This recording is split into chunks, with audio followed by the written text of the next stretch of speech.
Were your ancestors or the Mayflower were futures thinkers or foresight practitioners, or was any futures thinking involved in the Mayflower Expedition as they were moving into a new world? Is the Mayflower Expedition the one where like they went from Europe to New York, or No, it was oh, the founding of was it not the founding of the Jamestown colony? You know, 1617, is that the right? Am I remembering right from my American history class in Yeah, school? something like that. The first colonizers of America. Yes, yes, the first, yeah, the founding of the first official colony as such.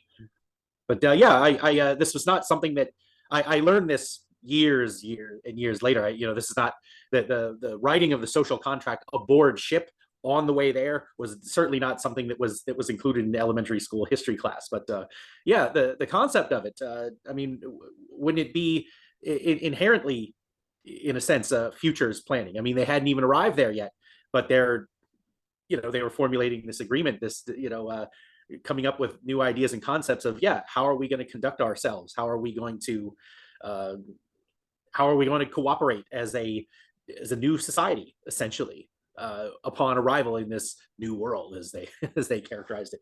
So yeah, it's I suppose that was quite futuristic of them in that sense. Writing the law of the land for a land they hadn't even been to yet. So yeah. Edward, I'll just say something about that. They didn't include the Native Americans, but weren't Americans. But the same happened here in Australia when Cook sailed into Sydney Harbour, and they put the Constitution together, but they didn't invite Indigenous people into the plan. Yeah, no, that's of course, yeah, this is true. Yeah, Indigenous was not included in the planning. Yeah. Yeah. Yeah, Kevin, excellent presentation, excellent discussion today. I'm a fellow anthropologist as well. I also hold a master's in cultural anthropology.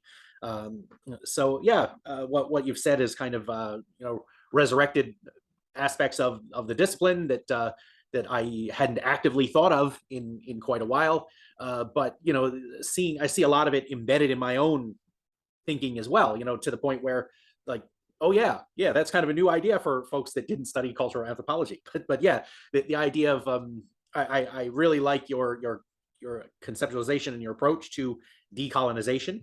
Right, I found that to be a very good approach, and I like the way you addressed it in the article.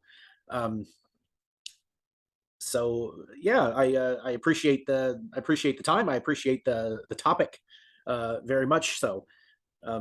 Yeah, the piece you're writing, had you submitted it to Journal of Future Studies as well? Yep, yeah, I've already submitted it like almost a month ago. Okay, all right. Well, yeah, don't expect to see it in print too soon. There's quite the backlog, as anyone who's submitted to JFS knows. Yeah, it can take quite a while. We've got the new issue, apparently, plug for the new issue just came out, just popped up last night. So JFS has the December issue is out now. But yeah, we've got the double issue coming out then for January, or for the March and June. I forget the topic. I don't want to say the topic and then it's the wrong topic, but there's a double issue coming out. So with that, is there any other final thoughts or points that you, Kevin, would want to make, or that the participants want to say? Thank you to everyone, and yeah, I'll try to join more of these meetings in the future. I joined the reading club meeting once, but I don't know. I have to really work it out with my schedule, since we have the time difference and everything. But I really appreciate everybody and your comments and the discussion. Thank you, Kevin. And thanks, everyone. All right, later, y'all.